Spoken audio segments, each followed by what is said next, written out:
Assalamualaikum warahmatullahi wabarakatuh. Nama saya Indah Fitria, saya NIM 2017-2016-03-11323. Di sini saya akan mempresentasikan mengenai materi manajemen keuangan internasional. Sebelum saya melanjutkan menjelaskan mengenai materi manajemen keuangan internasional, di sini saya ingin mengucapkan terima kasih kepada Pak Warsono selaku dosen dari mata kuliah Strategi Manajemen Keuangan dan juga telah memberi saya kesempatan untuk menjelaskan salah satu bab dari materi strategi manajemen keuangan. Dan juga saya ingin mengucapkan marhaban ya Ramadan kepada Pak Warsono dan juga teman-teman sekelas strategi manajemen keuangan. Semoga kita diberi kesehatan dan kelancaran selalu dalam menjalankan ibadah puasa di tengah pandemi corona ini. Nah, sekarang saya akan melanjutkan pembahasan mengenai manajemen keuangan internasional. Manajemen keuangan internasional sebenarnya memiliki materi yang sangat banyak. Di sini saya sudah meringkas yang menurut saya penting. Yang pertama, di sini saya akan membahas mengenai pengertian dan tujuan dari manajemen keuangan internasional. Yang kedua, sistem moneter internasional dan juga neraca pembayaran. Yang ketiga, kurs falas dan risiko bisnis internasional. Dan yang terakhir, macam-macam lembaga keuangan internasional. Nah, sebelum itu kita harus mengerti dulu apa itu manajemen keuangan internasional.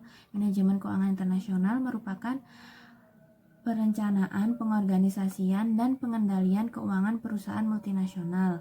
Nah, apa itu perusahaan multinasional?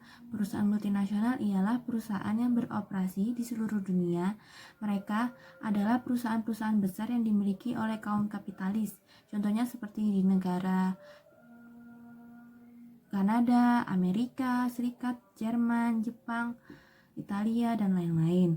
Nah, selanjutnya kita akan membahas mengenai tujuan manajemen keuangan internasional.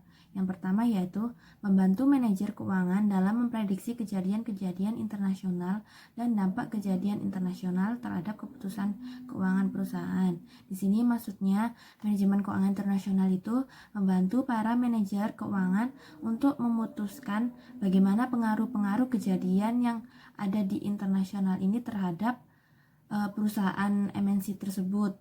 Nah, jika ada kejadian yang berdampak positif itu akan dimanfaatkan, tetapi jika ada kejadian yang berdampak negatif itu harus dihindarkan. Nah, yang kedua yaitu mengetahui siklus ekonomi dunia. Nah, mengetahui siklus ekonomi dunia ini maksudnya itu bagaimana keadaan dari siklus ekonomi dunia ini, seperti apakah keadaannya sedang tumbuh, berkembang, atau sedang krisis ekonomi seperti sekarang ini, atau sedang recovery, perbaikan dari krisis sebelumnya. Selanjutnya adalah tujuan dari manajemen keuangan internasional yaitu mengetahui aliran dana dari negara maju ke negara NSB atau negara sedang berkembang dan dari negara sedang berkembang ke negara maju.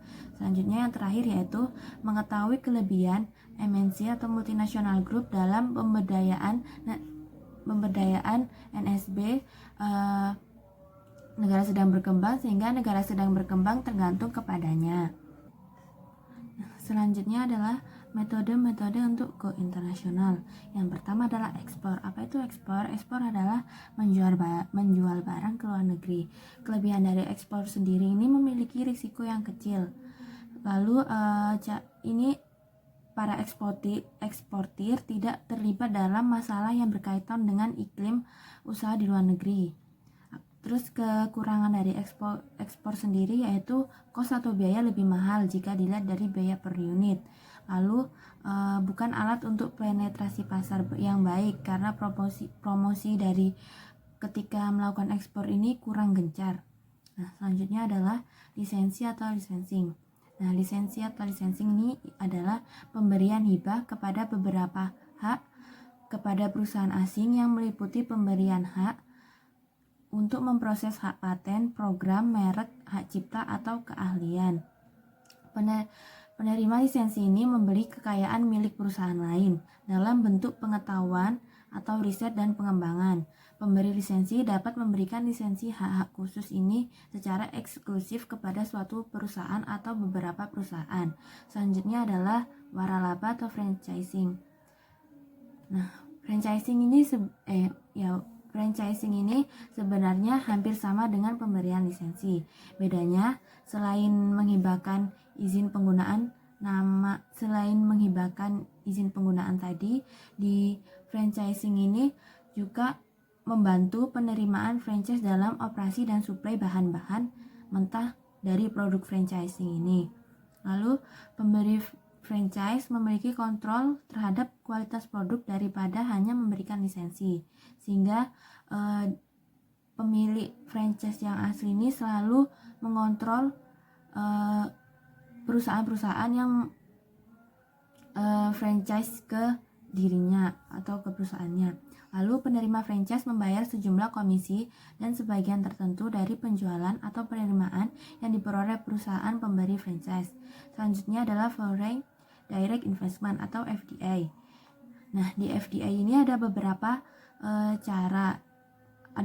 macam. Yang pertama seperti joint venture, patungan, lalu subsidi, dan lalu merger atau akuisisi. Nah, apa itu? Yang pertama saya akan membahas joint venture dulu. Apa itu joint venture? Joint venture itu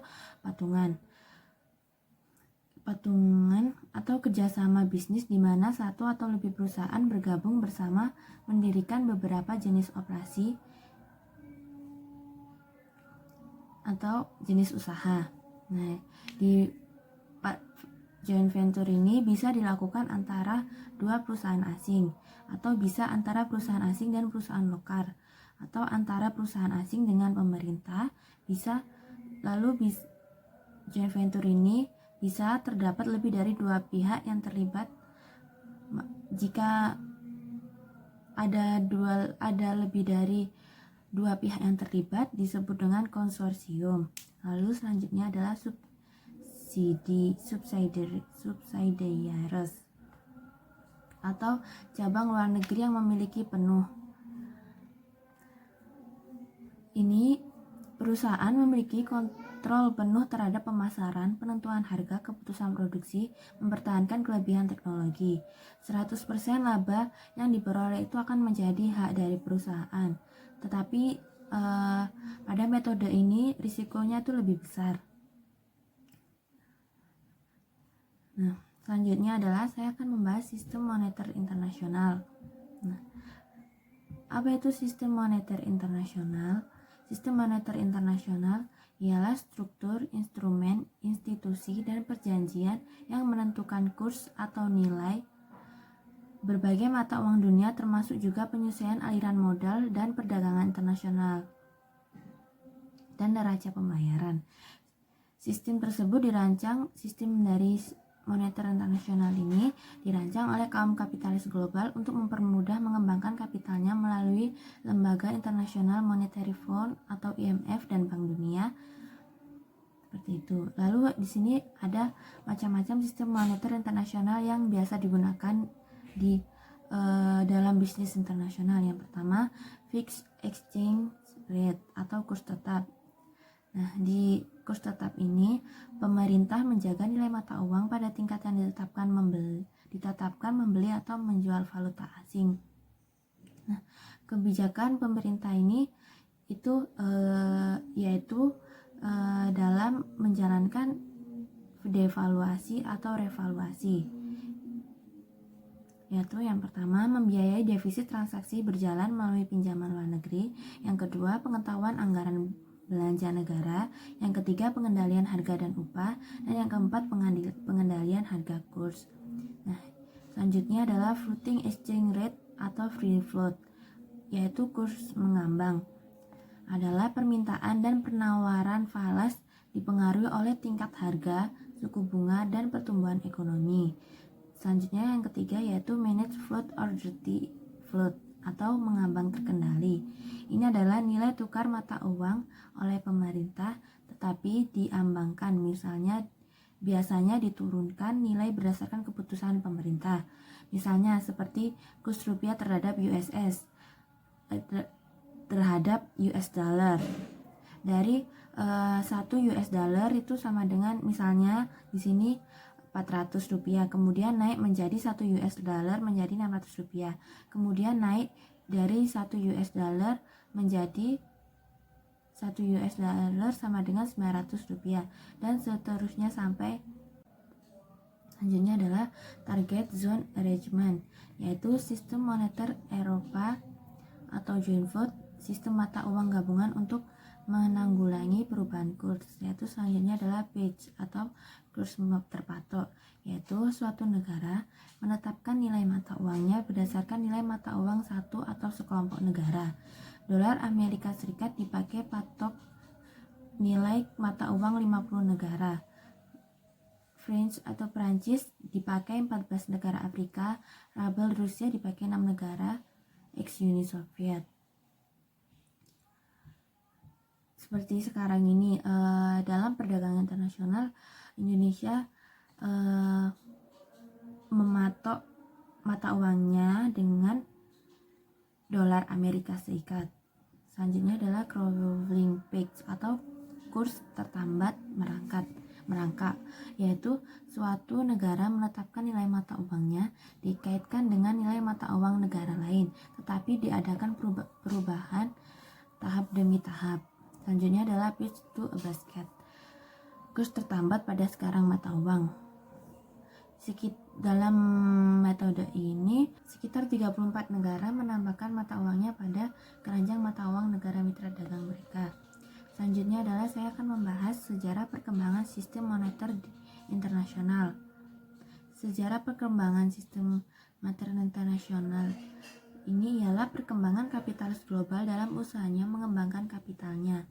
Perkembangan itu biasanya melalui perdagangan, perang, penjajahan, dan melalui penentuan standar mata uang. Yaitu yang pertama adalah standar emas dari tahun 1876 sampai dengan 1913. Emas ini cara penentuan nilai suatu mata uang itu ditentukan oleh beberapa nilai uang dari setiap satuan berat emas tertentu.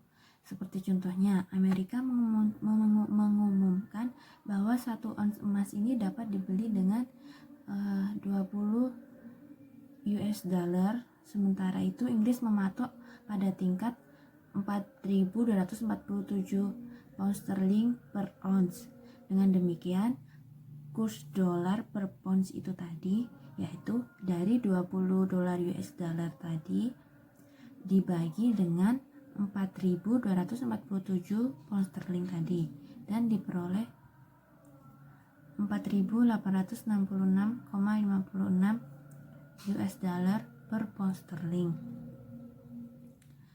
Keuntungan dari kurs ini yaitu stabilisasi dalam kurs falas diikuti dengan ketidakstabilan tingkat harga. Apabila terjadi aliran emas masuk, maka tingkat harga dan kegiatan cenderung naik. Sebaliknya, apabila terjadi aliran emas keluar atau gold outflow, maka kecenderungan akan terjadi penurunan tingkat harga dan naiknya tingkat pengangguran. Selanjutnya adalah kurun waktu antara Perang Dunia 1914 sampai dengan 1944. Di dalam kurun waktu ini, kurs valuta asing tidak lagi ditentukan oleh mekanisme pasar, tapi oleh pemerintah sendiri.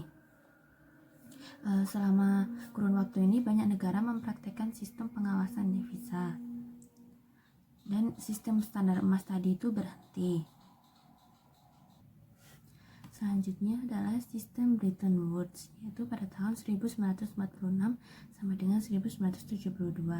Dalam sistem ini disepakati bahwa sebuah negara harus menetapkan nilai mata uang dalam emas, tetapi tidak diwajibkan untuk mempertukarkan mata uangnya dengan emas, hanya dengan US dollar yang dapat dikonversikan ke emas.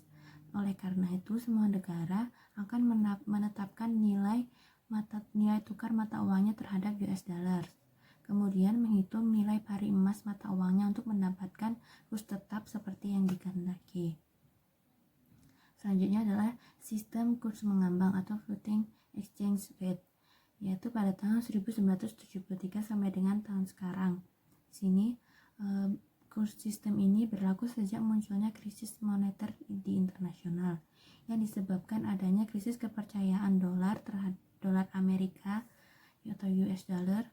Hal ini karena terlalu banyak US dollar yang beredar di luar USA, terutama di Eropa, sehingga jaminan emas yang berada pada Bank Sentral USA tidak lagi mencukupi. Sejak saat itu, praktis sistem kurs tetap tidak berlaku lagi dan sebaliknya mulai berlaku sistem kurs mengambang atau berubah.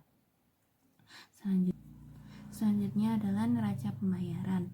Ialah sejumlah pembayaran atau penerimaan suatu negara kepada negara lain akibat import, ekspor, dan arus modal dari kapitalis global.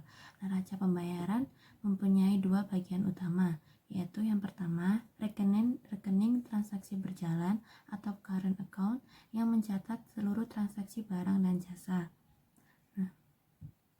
Dalam current account ini dibagi menjadi 3 bagian, yaitu yang pertama neraca perdagangan, yaitu yang mencatat selisih antara ekspor dan impor. Yang kedua neraca jasa, yaitu yang mencatat transaksi ekspor dan impor jasa, termasuk pembayaran bunga dan dividen, pengeluaran militer dan turis. Selanjutnya adalah yang terakhir mencatat transfer unilateral, yang mencatat hibah baik dari perseorangan maupun pemerintahan, misalnya bantuan dari luar negeri dan militer.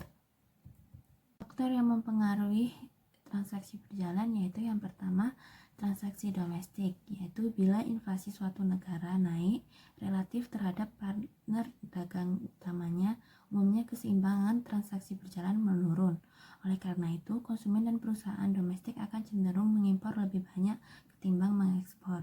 Selanjutnya adalah pendapatan domestik, yaitu bila pendapatan siap pakai negara meningkat dalam persentase yang lebih tinggi dibanding partner dagangnya, karena bila pendapatan meningkat maka konsumsi barang dan jasa juga meningkat termasuk dengan konsumsi luar negerinya. Selanjutnya adalah yang kedua, rekening modal. Rekening modal itu yang menunjukkan aliran modal finansial baik yang langsung diperdagangkan, yaitu seperti perubahan portofolio dalam bentuk saham dan obligasi maupun untuk membayar barang dan jasa. Transaksi modal ini dibagi menjadi beberapa bagian, yaitu yang pertama investasi portofolio, yaitu pembelian aset finansial dengan masa jatuh tempo lebih dari 1 tahun. Yang kedua, investasi jangka pendek, yaitu suat berharga kurang dari 1 tahun. Yang ketiga adalah investasi asing langsung di mana terdapat kontrol manajemen baik parsial maupun penuh. Dan yang terakhir adalah pinjaman luar negeri yang dilakukan oleh pemerintah.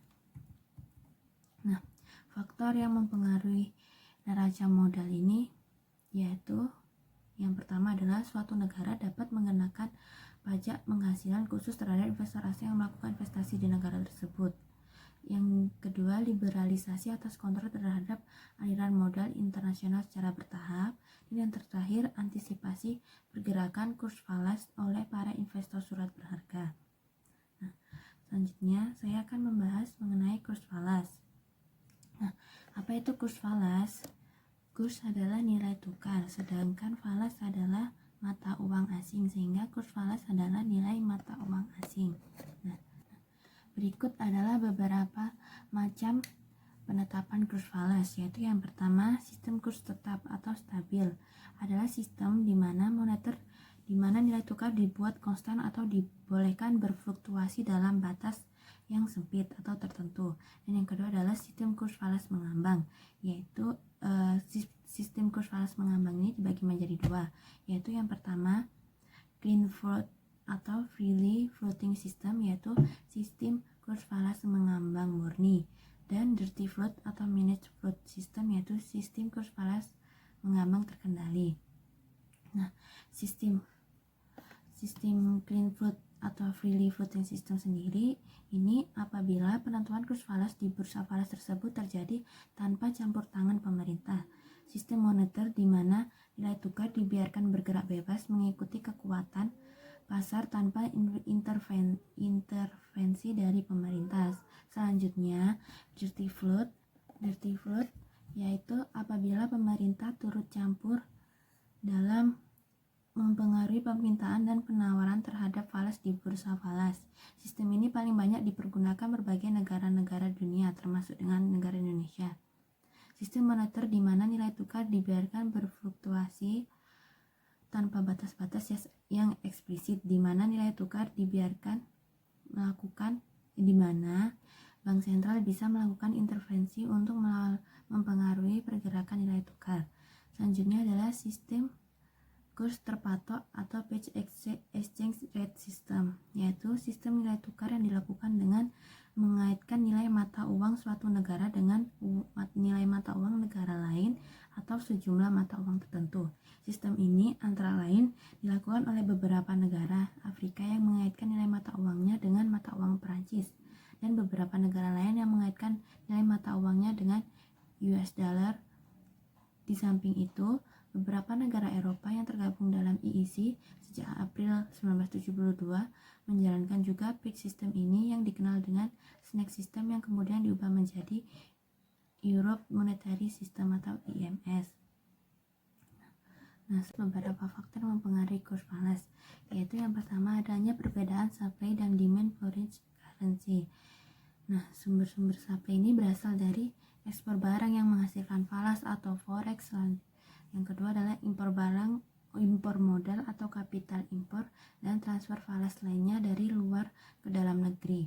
Nah, sumber-sumber demand sendiri yaitu dari impor barang dan jasa yang menghasilkan falas atau forex, ekspor impor atau kapital ekspor, dan transfer falas lainnya dari dalam ke luar negeri. Selanjutnya adalah BOP atau neraca atau balance of payment atau neraca pembayaran internasional, adalah suatu catatan yang disusun secara sistematis tentang semua transaksi ekonomi internasional yang meliputi perdagangan keuangan dan moneter antara penduduk suatu negara dan penduduk luar negeri untuk suatu periode tertentu. Selanjutnya adalah tingkat inflasi, yaitu meningkatnya harga-harga barang dan ditandai dengan rendahnya nilai mata uang lokal terhadap mata uang asing. Selanjutnya adalah tingkat bunga, yaitu semakin tinggi tingkat bunga, import modal semakin tinggi, kurs dalam negeri akan turun. Selanjutnya adalah tingkat pendapatan, yaitu ketika seandainya kenaikan pendapatan masyarakat tinggi, sedangkan kenaikan jumlah barang yang tersedia relatif kecil, tentu import barang akan meningkat. Peningkatan import ini akan membawa efek kepada peningkatan demand atau falas, yang pada akhirnya akan mempengaruhi kurs falas atau forex rate. Selanjutnya adalah pengawasan pemerintah, yaitu seperti adanya kebijakan fiskal atau kebijakan moneter, lalu perdagangan luar negeri yang mempunyai pengaruh terhadap kurs falas. Selanjutnya adalah ekspektasi dan spekulasi isu atau rumor. Ekspektasi ini maksudnya itu seperti harapan untuk inflasi terhadap USD akan menurun atau naik, juga dapat mempengaruhi kurs falas. Selanjutnya adalah risiko-risiko bisnis internasional, yaitu yang pertama adalah country risk. Dalam bisnis internasional adalah risiko yang mungkin terjadi dalam bentuk peristiwa luar biasa, terutama pada host country atau negara asal perusahaan atau home country, atau negara third country karena situasi politik dan keuangan internasional, sehingga dapat mengganggu kelancaran operasional ketika melakukan bisnis internasional. Country risk ini terjadi karena faktor politik, ekonomi, keuangan, dan faktor sosial budaya. Selanjutnya adalah risiko fluktuasi kurs falas atau fixed rate fluctuation yang disebut forex exposure dalam bentuk yang pertama, transaksi exposure. Apa itu transaksi exposure? Transaksi exposure yaitu risiko pengaruh fluktuasi kurs falas atau fixed rate fluctuation terhadap future cash transaction present value atau PV yang akan diterima di waktu yang akan datang. Selanjutnya yang kedua adalah ekonomi atau operating exposure, yaitu risiko pengaruh fluktuasi kurs falas atau fixed rate fluctuation terhadap present value atau PV dari future cash flow terhadap suatu perusahaan. Selanjutnya adalah translation atau accounting exposure, yaitu risiko pengaruh kurs falas atau fixed rate fluctuation terhadap konsolidasi finansial statement dari perusahaan yang beroperasi di beberapa negara. Selanjutnya adalah untuk menghindari risiko dalam kerugian bisnis internasional. Di sini perusahaan multinasional dapat menjalankan kebijakan manajemen risiko keuangan bisnis internasional seperti yaitu yang pertama insurance, yaitu perusahaan yang melakukan bisnis internasional akan selalu membuat kontrak dengan pihak asuransi untuk melindungi risiko kerugian yang akan timbul. Selanjutnya adalah asset liability management, yaitu perusahaan melakukan kebijakan pengendalian asset liability management. Selanjutnya adalah hedging. Hedging adalah strategi untuk membatasi atau melindungi dana atau nilai dari fluktuasi nilai mata uang yang tidak menguntungkan. Nah, kebijakan ini terdiri dari beberapa teknik, yaitu yang pertama natural hedging, yaitu melindungi nilai transaksi secara alamiah. Yang kedua, money market hedging atau melindungi nilai melalui transaksi keuangan internasional dengan mempertahankan nilai PV dari utang atau piutang dan memperhatikan tren perubahan forward rate atau VR dan spot rate atau apresiasi atau depresiasi falas yang digunakan dalam transaksi bisnis internasional. Yang ketiga adalah forward market hedging, yaitu melindungi nilai melalui transaksi derivatif dalam bursa falas dengan melakukan forward contract, baik melindungi utang atau AP maupun piutang. Selanjutnya yaitu future market hedging, yaitu melindungi nilai transaksi derivatif dalam bursa falas atau International Monetary Market atau IMM pada Chicago Mercantile Exchange atau CME dengan melakukan future contract yang dilakukan dengan standar volume dan dalam jangka waktu tertentu. Selanjutnya adalah operating market hedging, yaitu melindungi nilai melalui transaksi derivatif dalam bursa falas dengan melakukan kontrak beli atau call option atau kontrak beli put option sesuai dengan standar volume lot dan jangka waktu tertentu dan berdasarkan kontrak yang disebut strike atau exercise price. Selanjutnya adalah swap hedging, yaitu melindungi nilai melalui transaksi keuangan internasional dalam bentuk currency swap atau interest rate swap berdasarkan prinsip teori comparative advantage yang bertujuan untuk mengurangi interest cost dari pinjaman atau bond yang diterbitkan oleh perusahaan. Dan yang terakhir adalah hedge agreement. Salah satu cara untuk menghindari kegagalan atau pembatalan bisnis internasional sebagai akibat fluktuasi kurs falas yang sangat tinggi.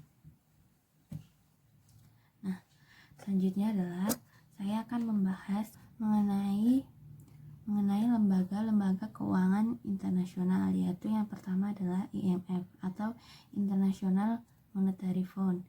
Ini dibentuk di Bretton Woods pada Juli 1944 oleh kaum kapitalis internasional. Nah, IMF ini adalah suatu organisasi yang terdiri dari 185 negara plus Montenegro menjadi 185 data ini dari data sampai 18 Januari 2007 kemarin, yang bekerja untuk mendorong kerjasama moneter global, mengamankan stabilitas keuangan, memfasilitasi perdagangan internasional, mempromosikan tingkat yang tinggi dari pekerjaan pembangunan dan pertumbuhan ekonomi, dan mengurangi kemiskinan. Misi utama dari IMF sendiri adalah untuk memberikan bantuan finansial kepada negara-negara yang serius mengalami kesulitan keuangan dan ekonomi dengan menggunakan dana didepositkan dengan IMF dari lembaga dari 185 negara anggota. Selanjutnya adalah Bank Dunia atau International Bank for Reconstruction and Development, Ini dibentuk pada tahun 1944 dengan tujuan memberikan pinjaman untuk pembangunan ekonomi dari negara-negara multinasional, dari perusahaan-perusahaan multinasional. Selanjutnya adalah IFC atau International Finance Corporation. Ini tujuannya adalah untuk membantu swasta. Selanjutnya adalah IDE atau International Development Association, yaitu bertujuan untuk pembangunan ekonomi. Selanjutnya adalah BIS atau Bank for International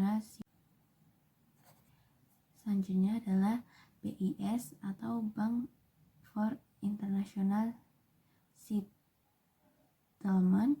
Ini bertujuan untuk membantu krisis keuangan. Selanjutnya adalah RGA atau Regional Development Agency. Ini membantu pembangunan ekonomi regional seperti di benua Asia, Afrika, dan Amerika Latin. Nah, seperti itu materi yang sudah saya bahas dan rangkuman yang sudah saya buat. Nah, sekian pembahasan atau presentasi dari materi manajemen keuangan internasional dari saya. Terima kasih. Wassalamualaikum warahmatullahi wabarakatuh.